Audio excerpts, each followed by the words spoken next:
நமது சங்கத்தின் முன்னோடிகளும் ஒருவரும் நமது சங்கத்தை வழிநடத்தி கொண்டிருந்த தோழர் சந்தானம் அவர்கள் இன்று இங்கு வருகை புரிந்தது மிக்க மகிழ்ச்சியாக இருக்கிறது. நமது சங்கத்தின் 44வது இந்த கொடியேற்று தினத்தை அவர் கையால் கொடியேற்றி சிறப்புரை வழங்குமாறு உங்கள் சார்பாக அன்புடன் கேட்டுக்கொள்கின்றேன்.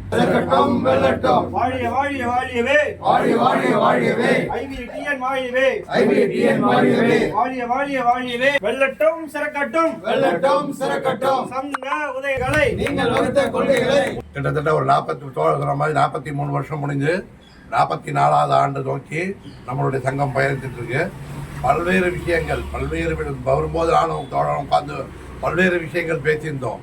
பல போராட்டங்களில் பல்வேறு விஷயங்கள் இன்னைக்கு ஆரம்பத்திலேருந்து பார்த்தீங்கன்னா நம்மளோட சங்கம் போராடாத நிகழ்ச்சி கிடையாது.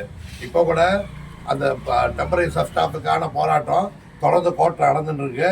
அதை நிச்சயமாக நம்ம வெல்லுவோம் என்ற நம்பிக்கை நம்மளுக்கு இருக்கு.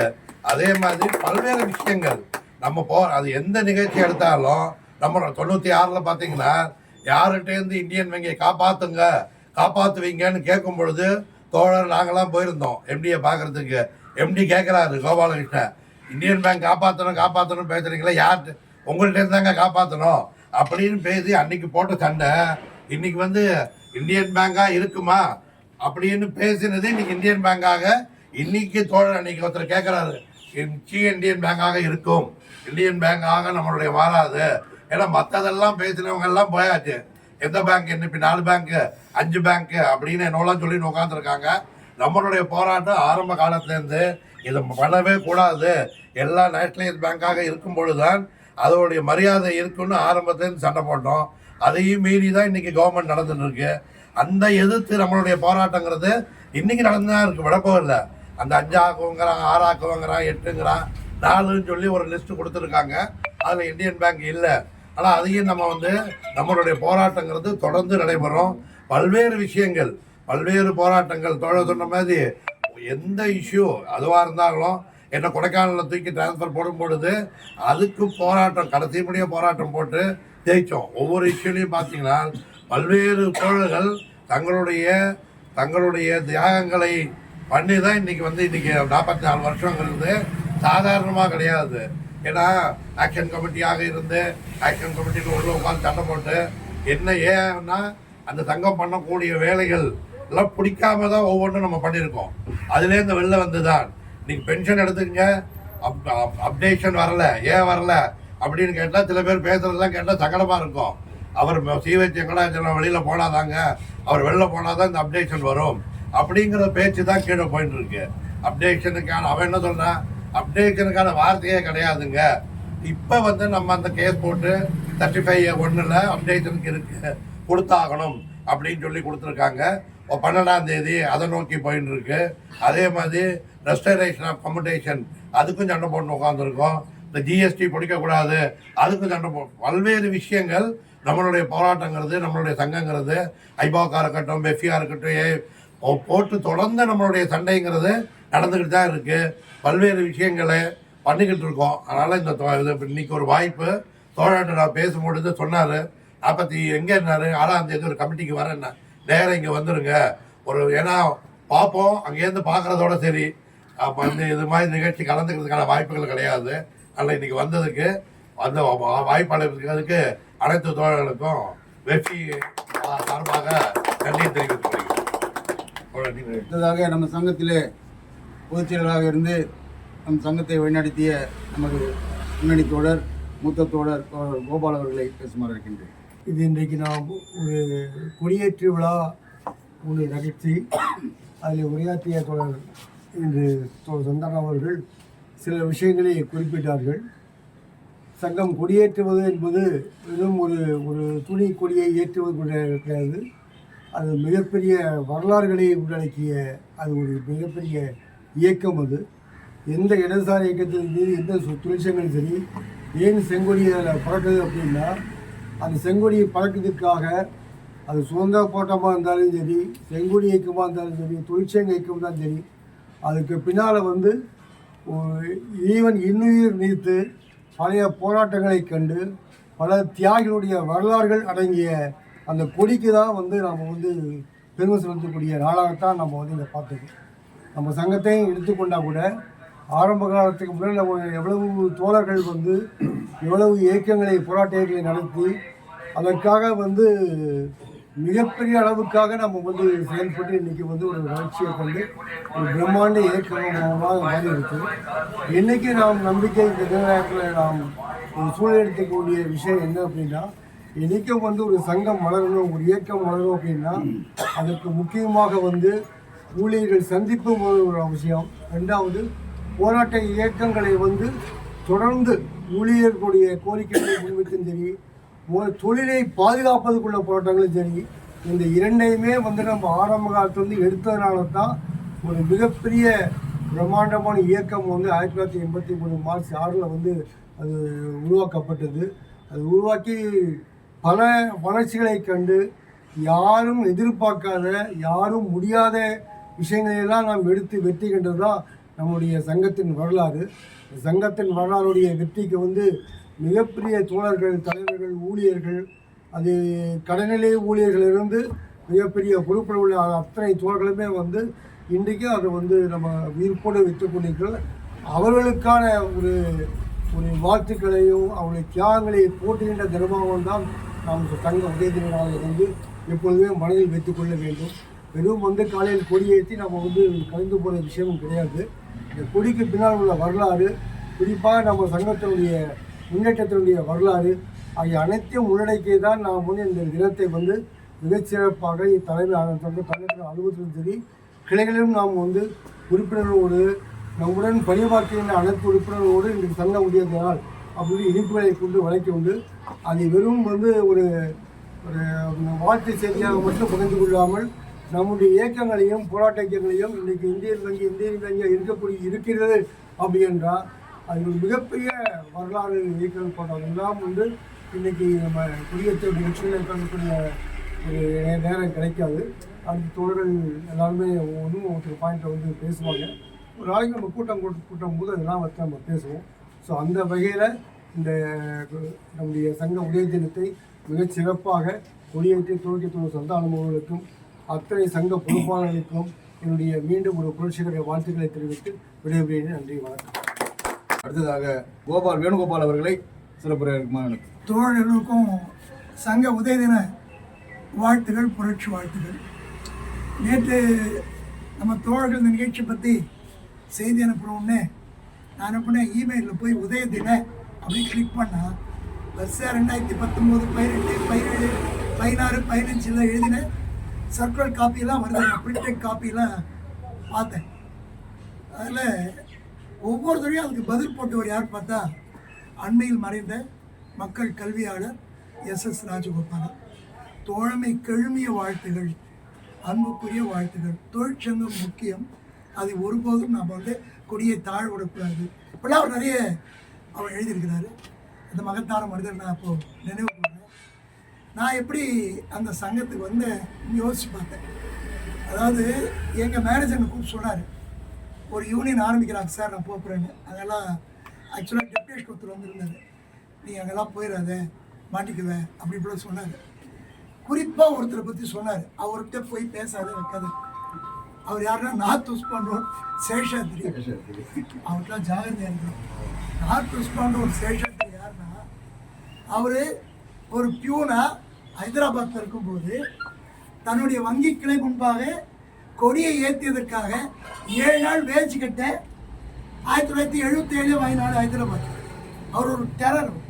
நார்த் ஸ்பாட் ஸ்டேஷன் தான் கோஷம் போடுவார் ஆரம்பத்தில். அவர் இந்த கவர்மெண்ட் மேனேஜ்மெண்ட் அதெல்லாம் அவர் அந்த கோஷம் அப்படியே மைண்டில் இருக்குது. இன்றைக்கி சந்தானம் ஏற்றுற கொடி யார் ஏற்றுற கொடி? பேச்சு பண்ணி ஏற்றுற கொடி. மதுரையினுடைய மூத்த தலைவர் பேச்சியப்பன் தான் ஒரு சங்கத்தில் இருந்து கொண்டு அந்த சங்கத்துக்குள்ள இருந்து எதிராக போராடி துணிச்சலாக வெஃபீதமாக அறிவிக்கிறார். இந்தியன் வங்கி ஊழியர் சிறப்பு மாநாடு. அதில் வந்து நம்ம வந்து கொடி ஏற்றும் போது சிந்தாரிப்பட்டியில் அந்த அலுவலகம் ஹிந்து யூனியன் ஆஃபீஸ், அந்த அலுவலகம் அது யார் வாங்கி கொடுத்தா நமக்கு அப்படின்னா நம்ம சங்கத்தினுடைய புகழ்பெற்ற தலைவர் ஒருத்தர் தயாளன், மா தயாளன் பாடுவார்கள். எம் தயாளன், நீங்கள் தான் எம்டிஆன்னு கேட்குறாங்க. மா தயாளன் தமிழ் பொறுப்பானவர் தயாளன். அவருடைய மாமா நாப்பூர் ராமஜெயம் டிஎம்கே எம்எல்ஏ இருந்தவர். அவர் தான் இந்த தொழிற்சங்கத்துறை தலைவர். அதுக்கு அதை நம்ம நடத்தும் போது கழகம் வருமா, அது வருமா, இது வருமாலாம் இருந்தபோது மீறி அன்றைக்கு மாலையில் Indian bank employees association Tamil Nadu என்ற சங்கம் பிரசவித்தது. மகத்தான தலைவர் ஊரா வரதராயன் சிவன் சத்து. நம்ம வந்து அந்த சங்கத்தை ஆரம்பித்தோம். கோபால ஷெட்டியை பேசணுன்னாரு சந்தானம். 1989 ஏப்ரலில் அஞ்சா பைப்பாடியில் வந்தபோது தனியாக போய் ஸ்டேட் பேங்க் அவங்க ஒரு ஒப்பந்தம் ஒன்று போட்டுருந்தாங்க. அது தப்புன்னு சொல்லி ஏபி ஸ்ட்ரைக்கால் கொடுத்தாங்க. ஏபி நம்ம கூடலாம் பேசலாம் கூட மாட்டேன். நம்மளோட பேச்சுவார்த்தைக்கு நடத்தக்கூடாதுன்னு ரகலை பண்ணாட்டு ஏபியில் நம்மளோட பேச்சுவார்த்தைக்கு கூப்பிடணும்னு சொல்லி 1987 23 நவம்பர் நம்ம ஸ்ட்ரைக் பண்ணோம். 89 பேச்சுவார்த்தையில் நம்மளாம் பேசவே கூப்பிடவே இல்லை. ஆனால் பேச்சுவார்த்தையில் என்னென்ன சிக்கலாக இருக்குங்கிறத நம்ம எக்ஸ்போஸ் பண்ணிட்டு இருக்கோம். இவங்க மெட்டர்னிட்டி லீவை குறைக்கலான்னு பார்த்ததை, ஃபிட்மெண்ட்டில் தப்பு பண்ணதை எல்லாத்தையும் நம்ம வந்து எக்ஸ்போஸ் பண்ணோம். ஹம்ப் இன்க்ரிமெண்ட் ஒரு திட்டம் பண்ணாங்க. கடைசி இன்க்ரிமெண்ட்டுக்கு முன் இன்க்ரிமெண்ட் அதிகமாக இருக்குமா, அப்படி தாண்டி படிக்கிட்டே இப்படி இறங்கி போகணும். கேட்டால் 125 ரூபா தான் எம்டிகே ஜிஎம்கே இன்க்ரிமெண்ட்டு. எம்டி வீட்டில் வைக்கிற மாதிரி காலிங் பெல்லாம் என் வீட்டில் வச்சுட்டா எவ்வளோ அவங்களும் ஒன்றாயா 125 ரூபாய் இன்க்ரிமெண்ட் கொடுத்தா நான் எம்டி ஆகிடுவோம்னா எல்லாம் நம்ம அந்த காலத்தில் போராடி இருக்கிறோம். ஆனால் ஸ்டேட் பேங்க்கு கொடுத்ததை எதிர்த்து எங்களுக்கு பேரிட்டி ஸ்ட்ரைக்கால் கொடுத்ததால் நாம் அதோடு இணைஞ்சு 11th ஆகஸ்ட் ஸ்ட்ரைக் பண்ணோம். அகில இந்திய அளவில் ஒரு பெரிய பந்து வருது ஆகஸ்ட் 30, அதுக்கு நம்ம ஸ்ட்ரைக்கால் கொடுக்குறோம். இதனிடையே தான் ஆகஸ்ட் 21 ஹார்பர் கிளையில் நம்மளுக்கு கொடுக்க வேண்டிய கீயை வேற ஒருத்தர் கொடுத்துட்டான் ஏபிஎம் சொல்லி பெரிய போராட்டம். அதில் தோழர் கண்ணன் டெபியூட்டியோட ஜெனரல் செக்ரட்டரி அவர், நம்முடைய தோழர் மோகன் அங்கே கேஷியர் 2 பேரும் சஸ்பெண்ட் செய்யப்பட்டார். அதுக்கு எதிரான பெரிய பிரம்மாண்டமான போராட்டங்களை நம்ம நடத்தி அதை வந்து சஸ்பென்ஷனை நம்ம காலி பண்ணோம்.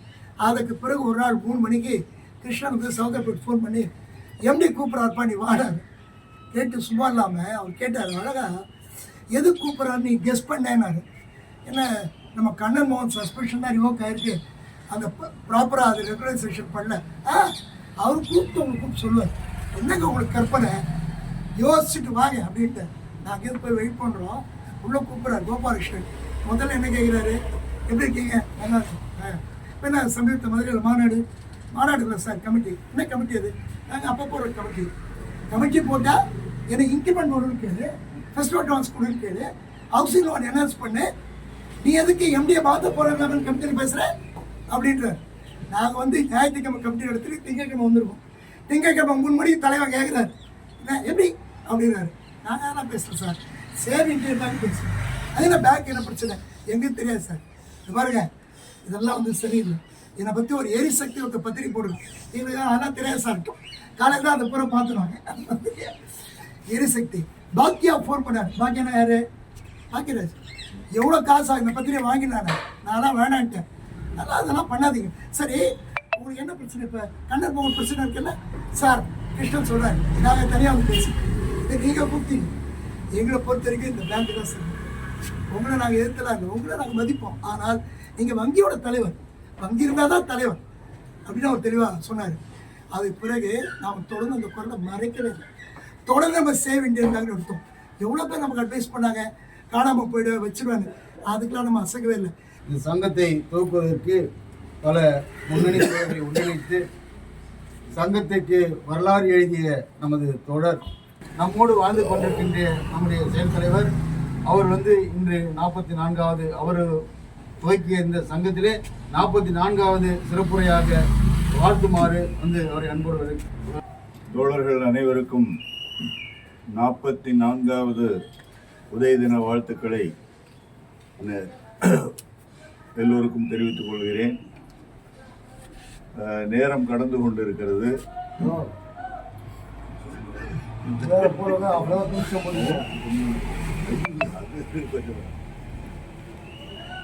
இந்த சங்கம் வந்து பொதுவாக மற்ற தொழிற்சங்கங்களோடு ஒப்பிடுகின்ற சூழலில் தனித்துவம் வாய்ந்த சங்கம் என்பதை முதற்கண் அனைவருக்கும் தெரிவித்துக் கொள்ள கடமைப்பட்டிருக்கிறேன். யாரோடும் எப்போதும்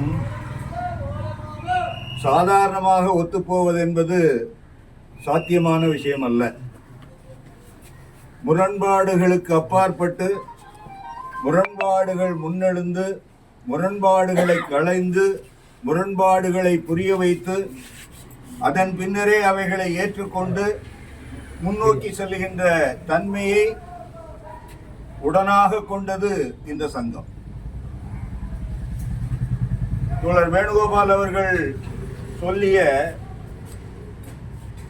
வங்கியை காப்பாற்றுவதற்கான ஒப்பந்த கூறுகளை இறுதி செய்கின்ற அந்த சூழலில் 60 ஷரத்துக்களை 60 பிரிவுகளை கொண்ட ஒப்பந்தத்தை அல்லது முன்மொழிதலை அதிகாரிகள் சங்கம் மற்ற சங்கங்கள் எல்லாம் இணைந்து, குறிப்பாக அதிகாரிகள் சங்கமும் அங்கீகரிக்கப்பட்ட சங்கமும் அதை ஏற்றுக்கொண்டு அதுதான் இந்த வங்கியை காப்பாற்றுவதற்காக மூலதனத்தை பெறுவதற்கான ஏற்பாடு என்று அவர்கள் முன்வைத்த போது முழுவதுமாக நிராகரித்து அந்த கோரிக்கைகள் மொத்தமும், அதாவது அவங்க அதில் சாக்ரிஃபைஸ்ங்கிற ஒரு வார்த்தையை நினைத்திருந்தார்கள். அந்த யாருக்கு தியாகம் செய்வது, இந்த வங்கியை நாசம் செய்தவர்கள் அவர்களுக்காக நாம் தியாகம் செய்ய வேண்டுமா என்ற கேள்வியை எழுப்பி அது இடம்பெறக்கூடாது என்பதை உறுதி செய்து கடைசி வரையில் அதை உறுதியாக நின்று நாம் அதை வெற்றி கொண்டோம். அதாவது அந்த சாக்ரிஃபைஸ் என்ற வார்த்தை விலக்குவதிலே அவ்வளவு முன்னுரிமை எடுத்து செயல்பட்டோம். அதே போன்று வங்கிக்காக நாம் சாக்ரிஃபைஸ் பண்ணலாம், வங்கியை நாசம் செய்தவர்களுக்காக நாம் சாக்ரிஃபைஸ் செய்வது என்பது சாத்தியமே கிடையாது என்பதை அப்போதே தெரிவித்தோம். அதோடு மட்டுமல்ல, குறிப்பாக இந்த வங்கியை இந்த நிலைமைக்கு கொண்டு வந்தவர்களை தண்டிக்காமல் விடக்கூடாது என்பதை முன்னெடுத்தவர்கள் நாம். சேவ் இந்தியன் பேங்க் என்ற கோஷத்தை உருவாக்கி போராடி அந்த சூழல்கள் வருகின்ற எல்லாமே இந்த நிலைமைகள் நாம் முன்னறிவிப்போடு ஏற்கனவே என்ன நடக்கவிருக்கிறது என்பதை 95 என்ன நடக்கலாம் என்பதெல்லாம் நமக்கு தெரியாது. ஆனால் சேவ் இந்தியன் பேங்க் என்ற கோஷம் என்பது கேரளாவிலே நடைபெற்ற திருச்சூர் மாநாட்டிலே நடைபெற்ற அந்த அகில இந்திய சம்மேளனத்தினுடைய மாநாட்டிலே உருவாக்கப்பட்டு ஏற்றுக்கொள்ளப்பட்ட அந்த கோரிக்கை என்பது உண்மையாக மாறி கடைசியில் அந்த வங்கியை பாதுகாத்தது என்பது என்றென்றும் ஒவ்வொரு இந்தியன் வங்கி ஊழியனும் தன்னுடைய உணர்விலே உந்தி முன்னெடுத்து செல்ல வேண்டிய அவசியம் இருக்கிறது என்பதை நம்முடைய தோழர்கள் புரிந்து கொள்ள வேண்டும். இரண்டாவதாக நான் சொல்ல விரும்புவது, இந்த சங்கம் இந்தியன் வங்கி ஊழியர் அசோசியேஷன் மிக மேன்மை தங்கிய இந்திய வங்கி ஊழியர் சம்மேளனத்தினுடைய உறுப்பு சங்கம் என்று சொன்னாலும் இந்த சங்கம் என்பது பல்வேறு கூறுகளிலே, பல்வேறு கோரிக்கைகளிலே, பல்வேறு விடயங்களிலே இந்த சங்கம் என்பது மற்றவர்களுக்கு முன்னோடி என்று சொல்வதை விட வழிகாட்டியாக இருந்திருக்கிறது என்பதை உங்களோடு பகிர்ந்து கொள்கிறேன். வருகின்ற காலங்களிலே இன்றளவும் இந்த சங்கத்தினுடைய சரித்திரத்தை நாம் எழுதவில்லை. சரித்திரத்தை பதிவு செய்து அதை மற்றவர்களுக்கு சொல்வதிலே நாம் தவறு செய்திருக்கிறோம், தவறிழைத்திருக்கிறோம். அதை செய்ய வேண்டிய கட்டாயம் இருக்கிறது, அதை தெரிந்து கொள்ள வேண்டிய அவசியம் இருக்கிறது. ஒரே சமயத்திலே 3 வங்கிகள், இந்தியன் வங்கி, யூகோ வங்கி, யுனைடெட் வங்கி, இந்த 3 வங்கிகளும் மூடவிருக்கின்றன என்ற செய்திகள் வருகின்ற போது அதை இறுதி வரையிலே எதிர்த்து போராடியது என்பது நம்முடைய சங்கம்.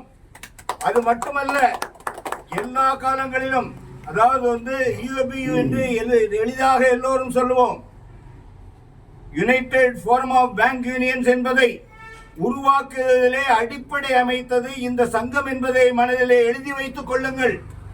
உள்ளே இருக்கக்கூடிய தோழர் வெள்ளையன் அவர்கள் அந்த சங்கத்திலே மிகப்பெரிய ஒரு ஆளுமையாக இருந்தபோது இந்தியன் வங்கியிலே 1994 முதல் கட்டமாக வட்டார அலுவலகங்களை மூட வேண்டும் என்று நிர்வாகம் முன்ன அறிவிப்பு செய்த போது, அதற்கான ஏற்பாடுகளை செய்த போது, அந்த வட்டார அலுவலகங்களை மூடுவதற்கு அனுமதிக்க மாட்டோம் என்ற முன்கை எடுத்து கோரிக்கையின் மீது மிகப்பெரிய போராட்டங்கள் உட்பட நடத்தி அனைவரையும் இணைத்து முயற்சி செய்து அனைவரும் பின்வாங்கி கடைசியாக தனியாக அந்த வேலைநிறுத்தம் மேற்கொண்டோம் என்பதும் பூந்தமல்லி அந்த சமயத்திலும் பூந்தமல்லி இந்த வட்டார அலுவலகம் இருந்தது, அது மூடப்பட்டது என்பது உங்களுடைய சரித்திரத்தினுடைய பகுதியாக வைத்துக் கொள்ளுங்கள்.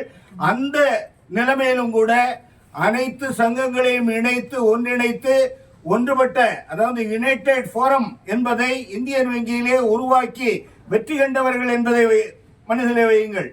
இது போன்று ஏராளமான விஷயங்கள் இருக்கிறது, விடயங்கள் உள்ளன. அனைத்தையும் சொல்வதற்கான நேரம் இப்போது இல்லை. நாம் சரித்திரத்தை எழுதுவோம். சரித்திரம் எழுதப்படுகின்ற போது நிச்சயமாக அனைத்து விடயங்களும் வரும். இன்று அளவில் நான் சொல்ல வேண்டியது முக்கியமாக ஒற்றுமையை பற்றி பேசுவோம்.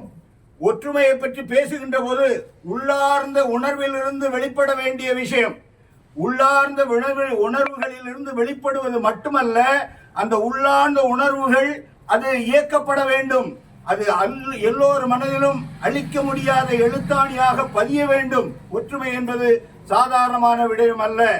ஒற்றுமை இருக்கின்ற போதுதான், கடைசியாக சொல்லுகின்ற போது, தற்காலிக கடைநிலை ஊழியர்கள் 97 நாம் ராஜகோபால் பீரியட்ல வாங்குறோம். அதன் பிறகு விடாமல், அதாவது நாம சொல்லுவோம், ஒற்றுமைக்கான விடயத்தை சொல்லுகின்ற போது நம்மோடு பயணிக்கின்றவர்கள் நம்மோடு முரண்பட்டு நம் மீது எச்சியை உமிழ்ந்தால் கூட அவர் அந்த எச்சியை நாம் எச்சிலை தடவி விட்டு துடைத்து விட்டு கைகோர்த்து ஒன்றாக இணைந்து பயணித்து கடைசியாக நம்மால் சாதிக்க முடியும் என்பதை நிரூபிக்க வேண்டும் என்பதை நம்முடைய பயணத்தினுடைய அந்த நிரூபணமாக கொண்டு வந்திருக்கிறோம். 2006 இதே மற்ற சங்கங்களோடு அனைவரும் இணைந்து, அதிகாரிகள் சங்கம், அங்கீகரிக்கப்பட்ட சங்கம், நம்முடைய சங்கம், மிகச்சிறிய சங்கமான இன்ப சங்கம் எல்லாம் உட்பட 2006 167 தற்காலிக கடைநிலை ஊழியர்களுக்கு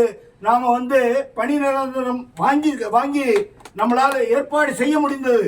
அவ்வளவு இது போன்ற ஏராளமான விடயங்கள் இருக்கின்றன. இவைகளெல்லாம் மனதிலே வைத்து நிறைவாக நான் உங்களுக்கு சொல்ல கடமைப்பட்டிருக்கிறேன். எந்த சூழலிலும் ஒற்றுமைக்கு எதிராக, அந்த உணர்வுகளுக்கு எதிராக எந்த ஒரு சிறு துரும்பையும் நாம் கிள்ளி கூட போட மாட்டோம் என்ற முறையிலே ஒற்றுமை என்பது ஒற்றுமை அவசியம். ஒற்றுமை இல்லையே நம்மால் எதுவும் செய்ய முடியாது. அந்த சூழலில் இன்று நிறைவாக சொல்ல வேண்டியது முக்கியமாக, தோழர் கோபால் அவர்களுடைய வாழ்த்து செய்தியை நான் படித்தேன். கோபால் எப்போதும் அமைதியானவர். ஆக்ரோஷமாக யாரிடமும் எந்த வார்த்தையும் அவர் பயன்படுத்த மாட்டார். அதையெல்லாம் நிரூபிக்கப்பட்ட உண்மைகள். தோழர் கோபால் அவர்கள் மிக மெல்லிய சப்தத்திலே அவர் வாழ்த்து செய்தி போட்டிருக்காரு. அந்த வாழ்த்து செய்தியை படித்தேன். அந்த வாழ்த்து செய்தியிலே ஒன்றை மிக குறிப்பாக சொல்லுகிறார். அனைவருக்கும் நமது சங்கத்தின் 44வது உதய தின வாழ்த்துக்கள். போராட்ட பின்னணியில் வளர்ச்சி கண்ட நாம் மேலும் முன்னேற இயக்கங்களை அர்ப்பணிப்புடன் வலுப்படுத்த வேண்டும். அதாவது இதனுடைய விளக்கம் என்ன உள்ள ரொம்ப போக வேண்டிய அவசியம் இல்லை.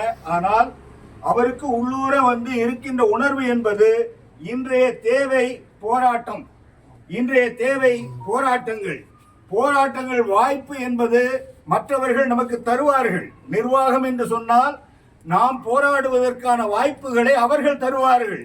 அவர்களாக தருவார்கள் என்று மட்டும் நினைத்திருந்தோமே ஆனால் அது சரியாக இருக்காது. அவர்கள் எடுத்து கொடுக்கின்ற ஒவ்வொரு வாய்ப்பையும் எந்த வகையிலும் விட்டுவிடாமல் அந்த போராட்டத்தை முன்னெடுப்பதற்கு நாம் முன்னிற்க வேண்டும். அதைத்தான் அவர் சொல்லுகிறார் என்று நான் நம்புகிறேன்.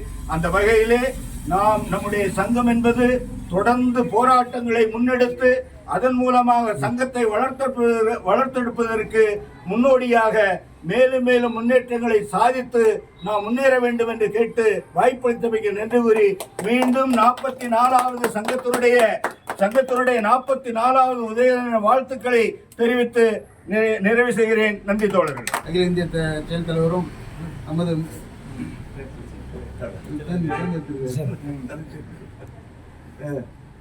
தமிழ் மாநில பொதுச்செயலாளருமான சுனில்குமார் அவர்கள் 44வது உதய தின வாழ்த்து வழங்குமாறு 44வது உதய தின புரட்சிகர வாழ்த்துக்களை உரித்தாக்குகிறேன். எனக்கு முன்னாடி பேசின தோழர்கள் அனுபவத்தோடு சேர்ந்து நம்ம சங்கனுடைய வேலைகள் அது எப்படி நம்ம தொழிலாளர்கள் மத்தியில் ஒரு நம்பிக்கை டிஎஃப்டி சங்கம் ஐபிஏடிஎனுடைய வேலைகளை வந்து எப்படி ஒரு நம்பிக்கை ஏற்படுத்திச்சு அப்படின்றத நிறைய விஷயங்களை அவங்களுடைய ஞாபகத்துல இருந்து பல விஷயங்களை சொல்லிட்டு இருக்காங்க, சொன்னாங்க.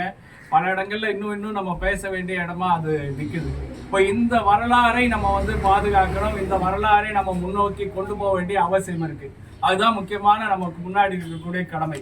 நம்முடைய சங்கம் எதற்காக ஆரம்பிக்கப்பட்டதோ, எப்படி ஒரு சர்வாதிகாரத்துக்கு எதிராக ஒரு ஜனநாயகத்துக்கு தொழிற்சங்கத்துக்குள்ள கொண்டு வரணுன்றதுக்காக நம்ம வந்து இது பண்ணமோ, அதை நோக்கி நம்ம வந்து மீண்டும் மீண்டும் மீண்டும் பயணிக்க வேண்டிய இடத்துல இருக்கிறோம் அப்படின்றத சொல்லிக்கிட்டு, இன்னும் கூடுதலா ஒரு இதை மட்டும் நம்ம சங்கத்தினுடைய வேலைகள்ல தொழில்கள் வந்து தொழிலாளர்களுடைய இந்த வங்கி துறை சார்ந்த விஷயங்களோட மட்டும் இல்லாம இன்னைக்கு நம்ம வந்து கவலையோட பார்த்துட்டு இருக்கக்கூடிய உலக போர் சம்பந்தமான ஒரு விஷயம் கூட பாத்தீங்கன்னா, கிழக்காசியா ஃபுல்லாவே ஒரு பயத்தோட அச்சத்தோட இருக்காங்க. நம்மளுடைய சகோதரர்கள் பலர் வந்து எனக்கு தெரிஞ்சு கேரளாவில் இருக்கக்கூடிய பலர் வந்து அந்த மாதிரி திருநெல்வேலியில் இருக்கக்கூடிய தோழர்கள் வந்து கல்ஃப் கண்ட்ரிஸ்ல நிறைய வேலை செஞ்சுட்டு இருக்காங்க.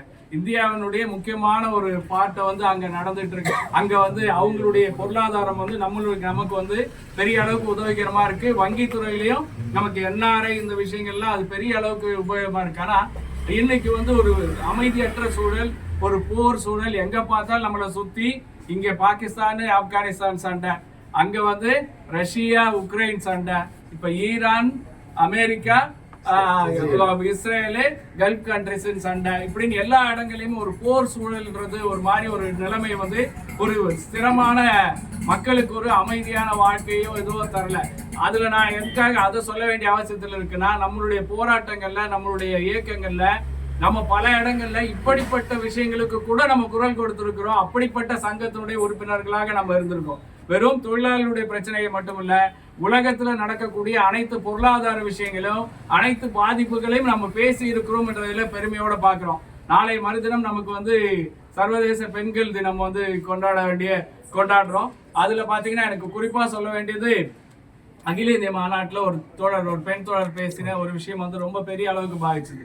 2 மாநாட்டுக்கு முன்னாடி அவங்க இதே மாதிரி ஒரு பேசுவதற்கான வாய்ப்பு கிடைச்சது. நான் இன்னைக்கும் பேசுறதுக்கு நின்றுட்டு இருக்கேன் உங்க முன்னாடி டெலிகேட் செக்ஷன்ல அப்படின்னு சொல்லிட்டு அவங்க சொன்ன வார்த்தை என்னன்னா, நான் வந்து கூகுள்ல வந்து சர்ச் பண்ணேன், என்ன பேசலான்றதுக்காக கூகுள்ல சர்ச் பண்ணேன் இந்த மாநாட்டில் என்ன பேசுறதுன்னு.